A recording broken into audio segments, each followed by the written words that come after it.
Good morning and a warm welcome to your show, Sunny Mornings in San Diego.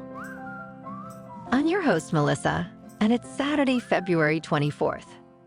Welcome to your bonus episode. Coming up on today's show, we'll get right into the surf report and the weather outlook. Then we'll jump into the recap of all the best news from the week in sports, tech, science, and entertainment. And here's the surf report. Expect a new west-northwest swell with knee to waist-high waves in the morning, improving to chest-to-head high at select spots. Early light wind promise clean conditions, but watch for a westerly onshore breeze in the afternoon. Sunday shows smaller waves, and the start of next week brings a modest northwest swell. Midweek might see mixed swells and onshore wind. March begins with potential storms and swells impacting Southern California. Saturday in Ocean Beach and South San Diego, it's looking good and clean at 3 to 5 feet before 9 a.m. with a 4-foot incoming high tide at 7 a.m. After 9 a.m., conditions turn to fair at 4 to 6 feet. Best time to ride is before 9 a.m. Sunday has similar conditions, with waves in the 3-foot range. Air temps for the morning surf are around 58 degrees. The first high tide Saturday will be 5.5 feet just before 8 a.m., with a -0.5-foot low tide at 3:30 p.m. The nearshore buoy at Scripps in La Jolla reads 60 degrees for the water temperature. Checking out the weather in the San Diego area. This morning, it's cloudy and 56 degrees with no wind. The sunset will take place at 5:41 p.m., and it will rise again tomorrow at 6:21 a.m. It looks like we're in for a partly sunny day, with a high near 72 and calm wind. Tonight, mostly cloudy with a low around 54. Looking ahead in the weather.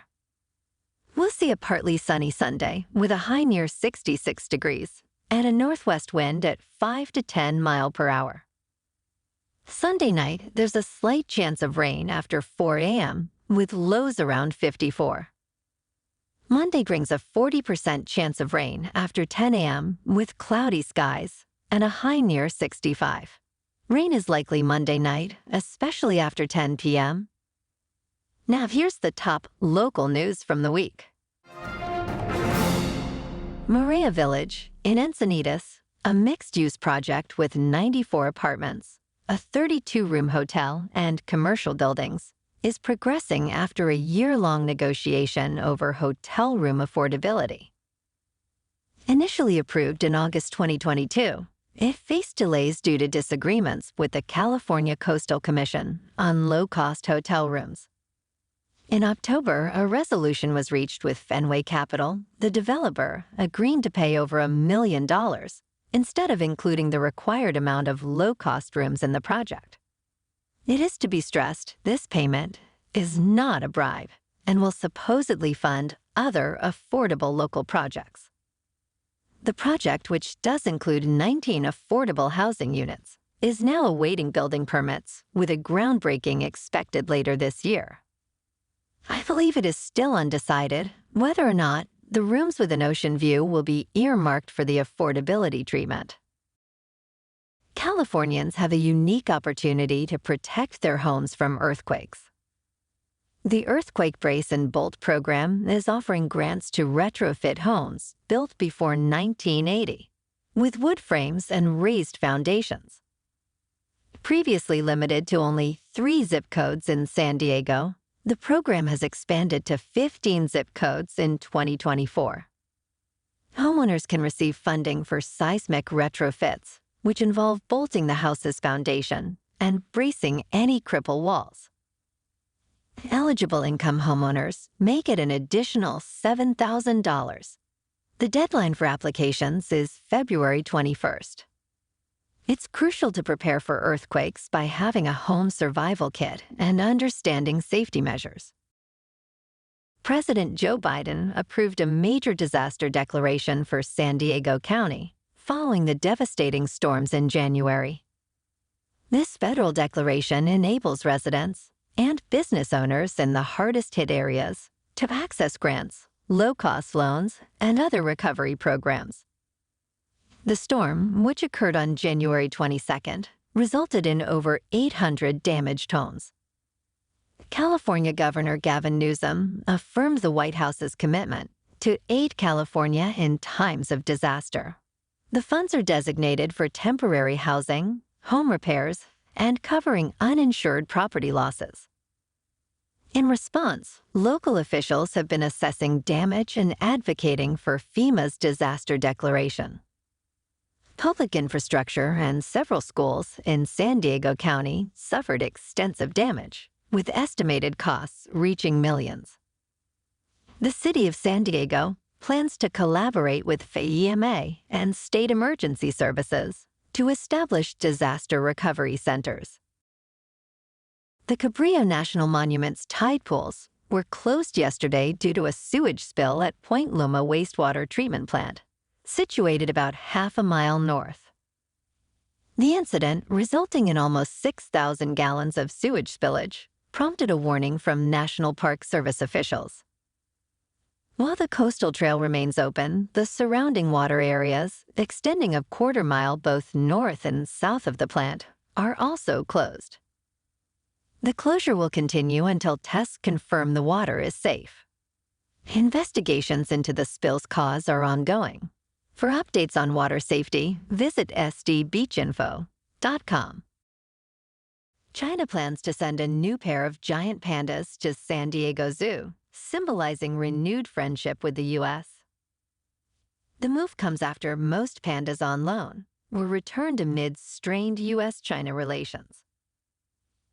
San Diego Zoo, which returned its last pandas in 2019, eagerly anticipates the arrival of the male and female bears, pending permit approvals.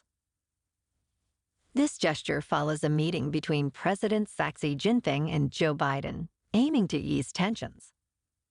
The female panda may be a descendant of Bai Yan and Gogo, the zoo's previous inhabitants. Panda diplomacy has been a hallmark of U.S.-China relations since 1972. The species, once near extinction, now counts over 1,800 in the wild and captivity, thanks to conservation efforts. The return of pandas to U.S. zoos was uncertain last year, but recent developments signal a positive shift.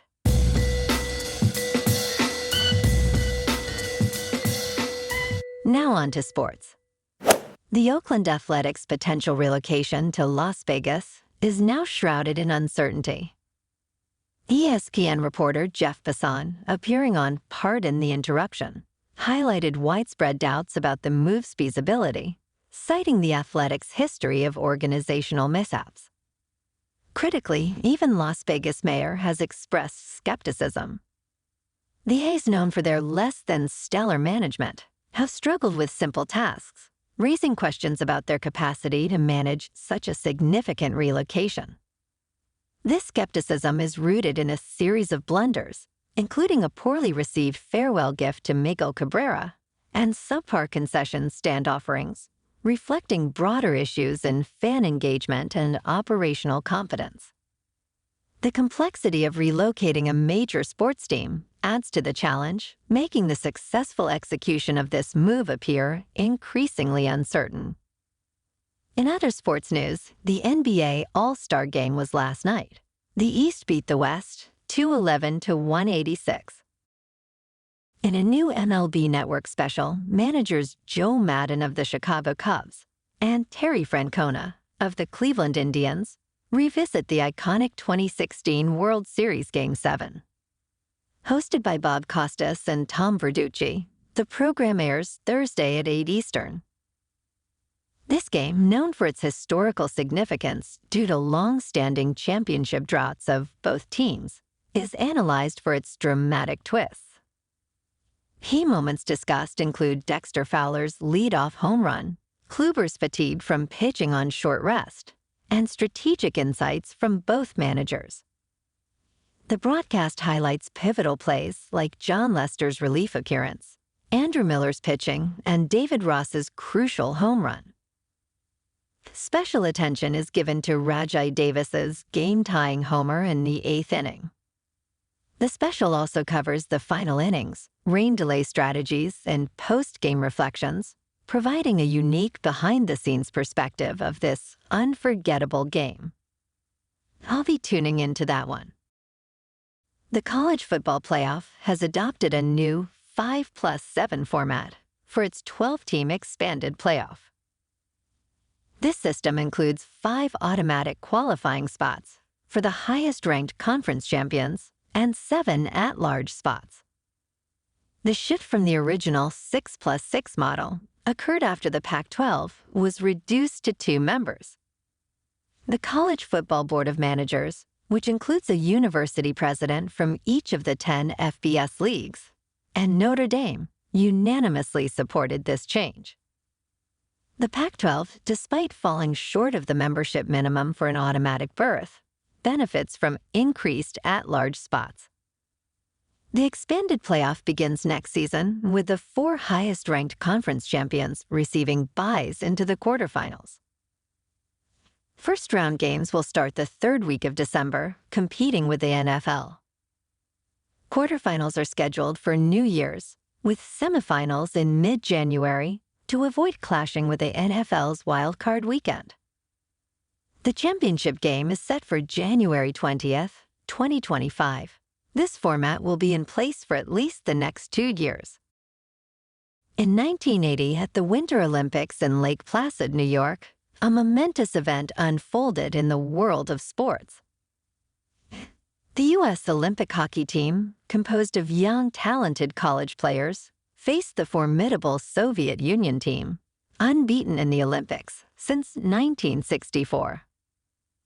Despite the odds in the Soviets' previous 10-3 victory over the U.S., the American team, under coach Herb Brooks, triumphed in a game that came to be known as the Miracle on Ice. This victory was more than just a sports win. It was a significant morale boost for America, then grappling with the Iran hostage crisis and other political turmoil. The game symbolized a triumph of determination and spirit, etching itself as a pivotal moment in sports history. Denver Nuggets star Nikola Jokic achieved a remarkable feat, recording a triple-double against every NBA team except his own. This accomplishment places him in an elite group with LeBron James and Russell Westbrook, who have triple-doubles against every team, including their own. Jokic's latest performance against the Washington Wizards, featuring 14 points, 16 rebounds, and 12 assists, solidified this record. While Jokic could technically join James and Westbrook by leaving Denver, such a move isn't anticipated. His consistent ability to make history is a testament to his extraordinary talent and impact on the game.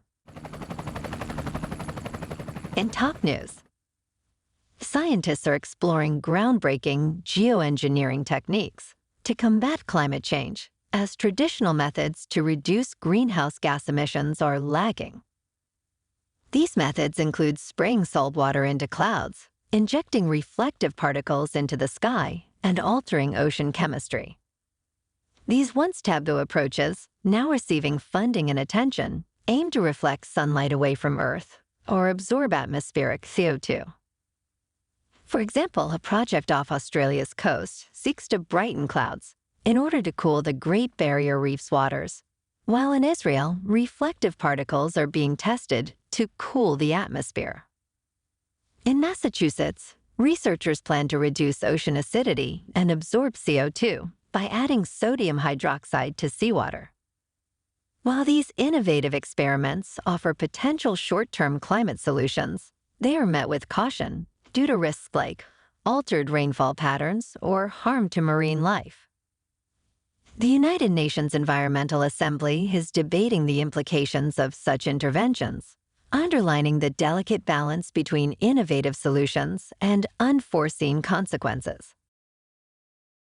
The World Health Organization declared in 2023 that no amount of alcohol is safe for health, challenging the notion that moderate drinking can be beneficial.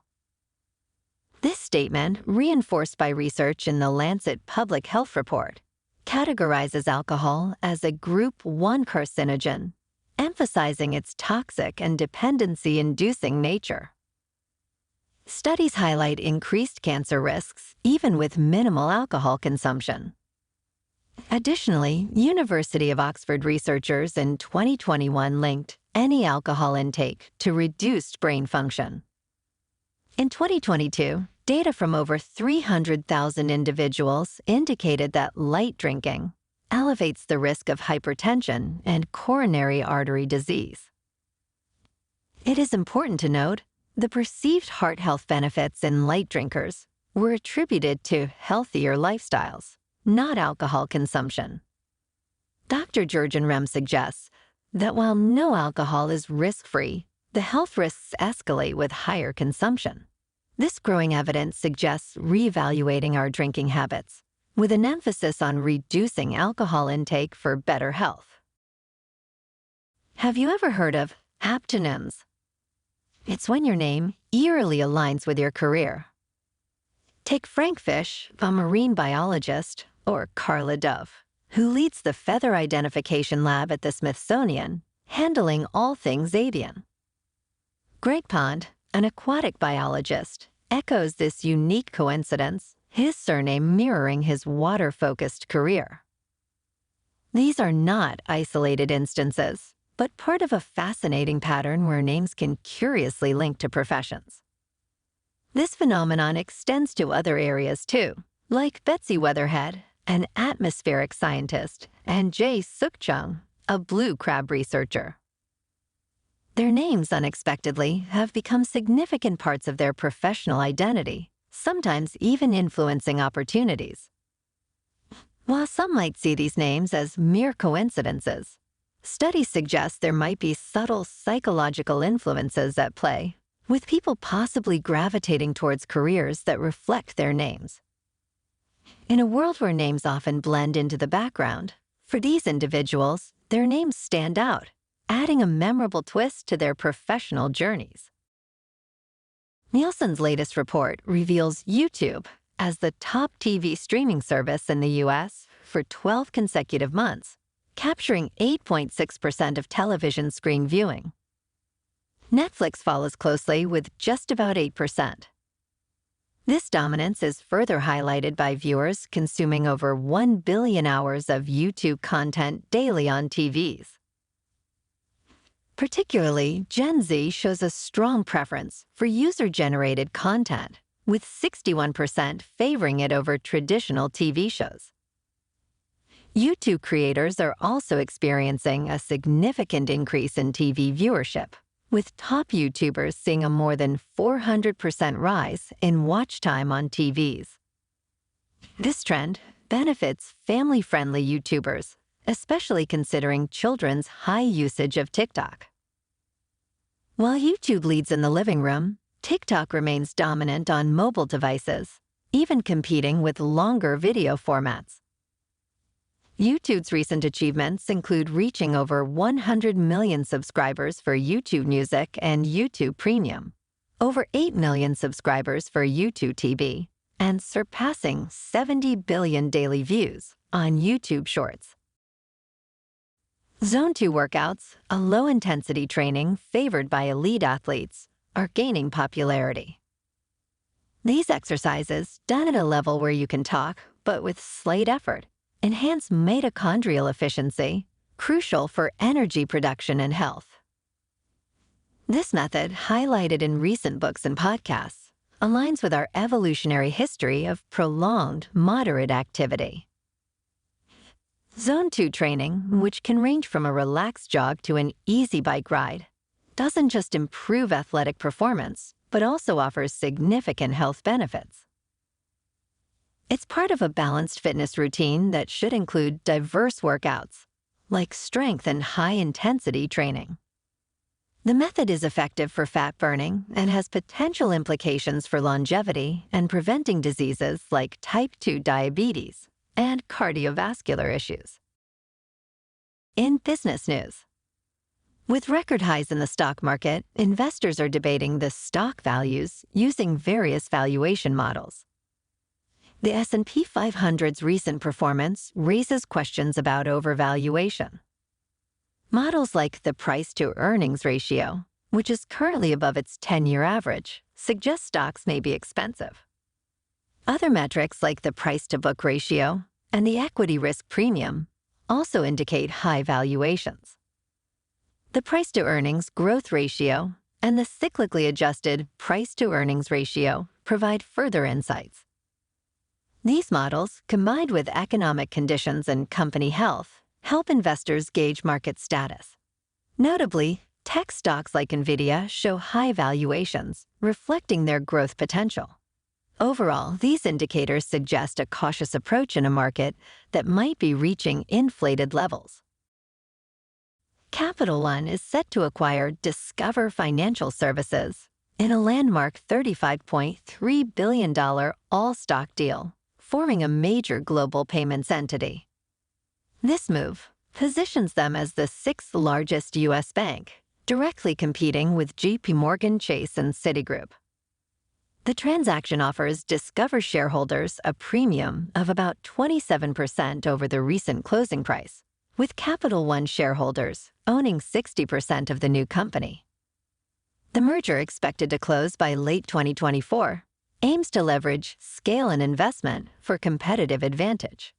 However, it faces intense regulatory scrutiny under the Biden administration's focus on boosting competition, including a 2021 executive order on bank mergers.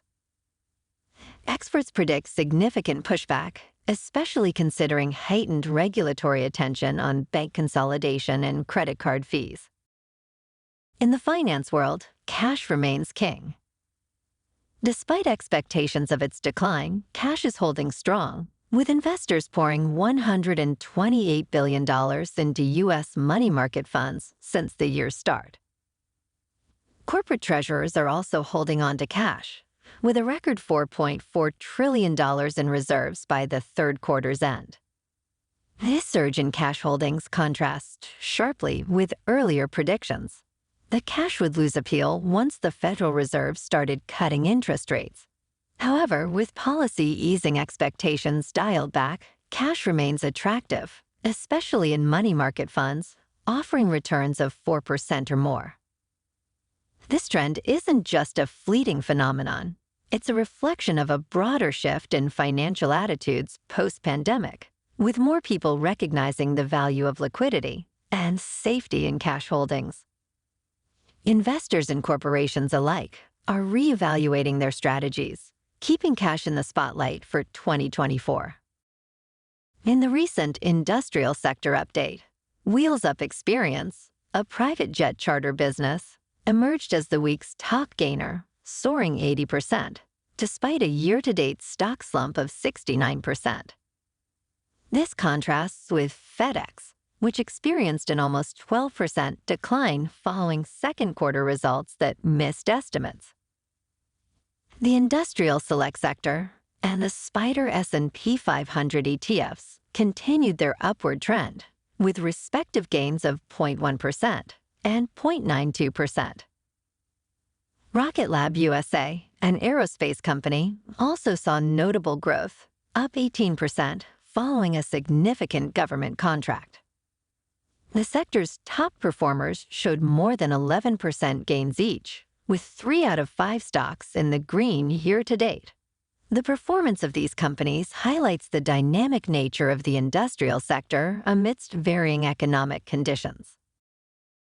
NVIDIA, a leading artificial intelligence chip manufacturer, forecast a remarkable threefold surge in its quarterly revenue, far exceeding market expectations. This surge, driving NVIDIA's shares up 10%, is fueled by strong demand for its data center chips and GPUs. The company's AI chips are increasingly sought after, with major clients like Microsoft. Despite challenging macroeconomic conditions, NVIDIA's growth highlights the significant corporate investment in AI technology. The company's market capitalization soared by over $129 billion, benefiting the entire AI hardware sector. NVIDIA anticipates a first-quarter revenue growth of 233%, surpassing Wall Street's expectations. The company's largest revenue segment, the data center, grew by 409% to $18.4 billion. Despite supply chain challenges, NVIDIA continues to see robust demand, with expectations of further growth as supply constraints ease. This performance solidifies NVIDIA's position as a central player in the AI industry. Moving on to a more local vibe. In our community spotlight on health and wellness, we are working with a national Pilates studio to bring you some free classes, so listen up. Check out Club Pilates, with several locations in the San Diego area. Pilates presents a comprehensive wellness approach, cultivating strength, reducing tension, and elevating mental well-being. Scientific research affirms its benefits. So now you can check out Club Pilates for a free class, with locations in Encinitas, Solana Beach, Oceanside, La Jolla, and more. Just be sure to tell them Sunny Mornings sent you by. And now, back to the show. Let's talk tech. Chinese automaker BYD is exploring Mexico as a potential base for exporting cars to the U.S. This move aims to bypass hefty U.S. tariffs on Chinese-made vehicles.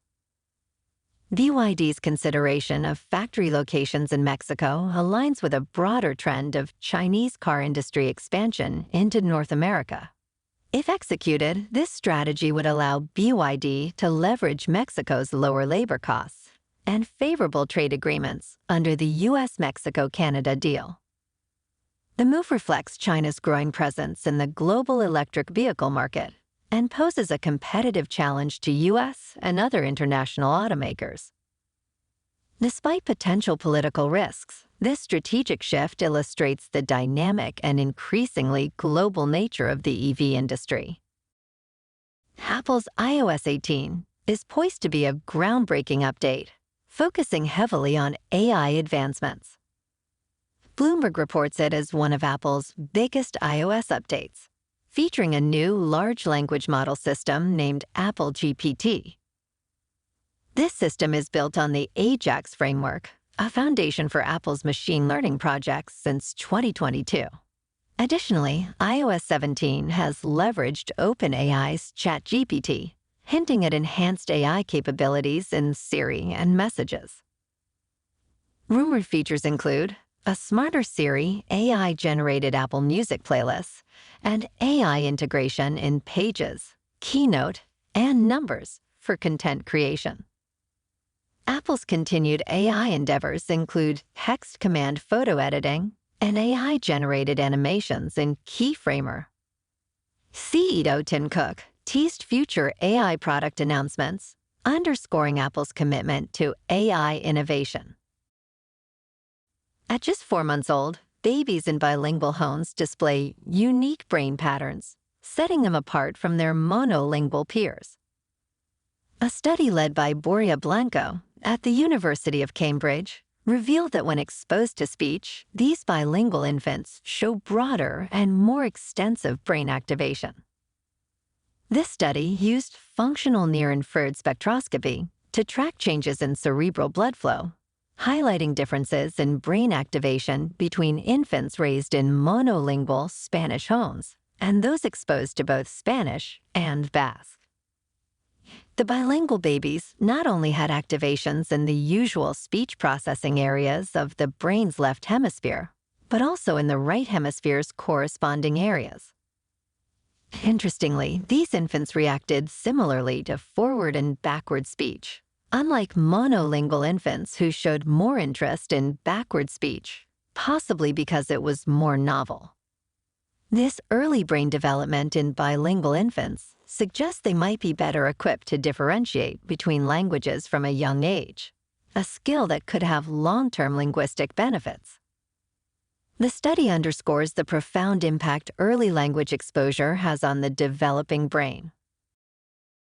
Skyrise has introduced the world's first production fly-by-wire helicopter, the Skyrise One, revolutionizing helicopter control systems. This innovative helicopter is operated using a single joystick and a pair of touchscreens, simplifying the traditional controls. The underlying technology, SkyOS, automates various functions, translating pilot inputs and environmental conditions into seamless 4-axis flight.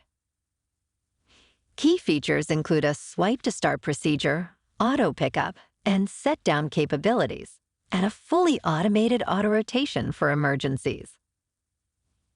Skyrise CEO, Dr. Mark Groden, highlights the groundbreaking nature of this technology, making helicopter operation easier and potentially safer. The Skyrise One aims to improve safety in an industry where fatal accidents are frequent. It is certified for instrument flight rules, with a triple redundant fly-by-wire system ensuring stability and safety. Interestingly, the system is adaptable to other aircraft, making it a versatile technological advancement. Priced at $1.8 million with a $2,500 refundable reservation, the Skyrise One offers advanced features compared to traditional helicopters. This could represent a significant step forward in aviation safety and accessibility. NASA is launching an extraordinary opportunity for citizen volunteers, a year-long mission in a simulated Mars habitat. This mission, set to begin in spring 2025, aims to prepare for real Martian exploration. Participants will reside in Mars Dune Alpha, a 1,700 square foot, 3D printed habitat at Johnson Space Center in Houston.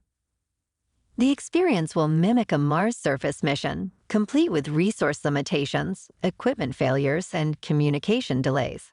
Volunteers will engage in activities like simulated spacewalks, robotic operations, and habitat maintenance. Applicants must be healthy, non-smoking U.S. citizens or permanent residents, age 30 to 55, proficient in English, with a STEM master's degree or equivalent experience. Compensation details are provided with the application, which has a deadline on April 2nd. This mission is a pivotal step in NASA's journey towards the first human journey to Mars. And in entertainment news, at the 2024 People's Choice Awards, Lenny Kravitz, now 59, was honored with the Music Icon Award. In his acceptance speech, he reflected on his unique journey in the music industry. Kravitz emphasized staying true to himself, despite industry pressures to conform. He turned down early offers that demanded he change his musical style, which didn't fit conventional categories. His success, a result of his authenticity and faith, spans over 35 years and includes 4 Grammy wins. Kravitz's mantra, "Never follow the trends," highlights his commitment to originality. He also expressed gratitude to his parents and performed a medley of hits, demonstrating his enduring impact on music. This recognition comes shortly after his nomination for the 2024 Rock and Roll Hall of Fame, solidifying his status as a true icon in the music world. The Abyss, now streaming on Netflix, is a unique Swedish disaster movie set in Kiruna. Directed by Richard Holm, known for Nordic noir, the film intertwines imminent geological disaster with a deep dive into family dynamics. It stars Tuva Novotny as Frigga, a security manager at a mine, who's balancing her challenging job, complex love life, and parenting. The story unfolds with a focus on her family's struggles amidst local protests and personal turmoil, delivering a narrative that blends catastrophe with the intricacies of suburban life. Sounds interesting. Matt Damon, celebrated for his role as Jason Bourne, is keen on joining a potential new Bourne movie. Reports emerged in November about a possible new installment, with Edward Berger, acclaimed for the movie, All Quiet on the Western Front, rumored to direct. On A Late Show with Stephen Colbert, Damon confirmed Berger's involvement and expressed enthusiasm about working with him. However, Damon, now 53, acknowledged the challenges of playing the action-packed role at his age, hinting at a possible future recast. The Bourne series, based on Robert Ludlum's novels, has seen Damon star in 4 of its 5 films. The new project, still in early stages at Universal, has no confirmed cast, but Damon is a likely first choice. Damon's recent works include Oppenheimer, Drive Away Dolls, and a forthcoming project with Ben Affleck. Rod Stewart, known for hits like Maggie May and Do You Think I'm Sexy, has sold his song catalog, including publishing and recorded music rights, along with some name and likeness rights. The deal, nearly $100 million, was with Irving Azoff's iconic artist group. This sale comes amidst a surge in music rights investments, with Iconic raising over $1 billion for future catalog investments. Stewart's extensive catalog covers his solo career and time with Faces and the Jeff Beck Group.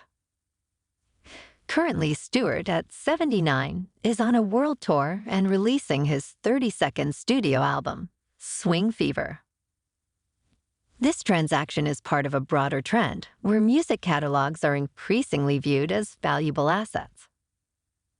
Iconic, joining a competitive market in 2021, focuses on managing and enhancing value in these catalogs, including leveraging opportunities like Linda Ronstadt's Song Resurgence from HBO's The Last of Us. The market, previously reaching multiples of 20 times annual earnings, includes major artists like Bob Dylan and Bruce Springsteen selling their catalogs. Stewart, previously in talks with Hipgnosis, chose Iconic for his catalog, ensuring his LikesWorks management aligns with his vision. Tyler Perry has paused his $800 million studio expansion in Atlanta, attributing his decision to concerns over the rapid advancements in artificial intelligence, particularly OpenAI's text-to-video tool, Sora.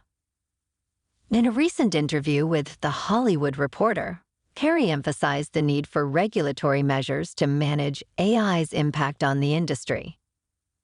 While he acknowledges AI's potential benefits, as seen in his use of the technology in 2 upcoming films, he expresses worry about the job losses it could cause across various sectors in the filmmaking industry, from actors to technical crews. Perry hopes for a balance where technological advancements and human labor coexist, underlining the need for compassion and consideration for those who have built their careers in the industry. This decision comes amidst Perry's expanding collaboration with Netflix, highlighting his cautious approach towards AI's growing influence in Hollywood. And that's a wrap for this morning. Have an amazing day, my good friends. Thanks for tuning in.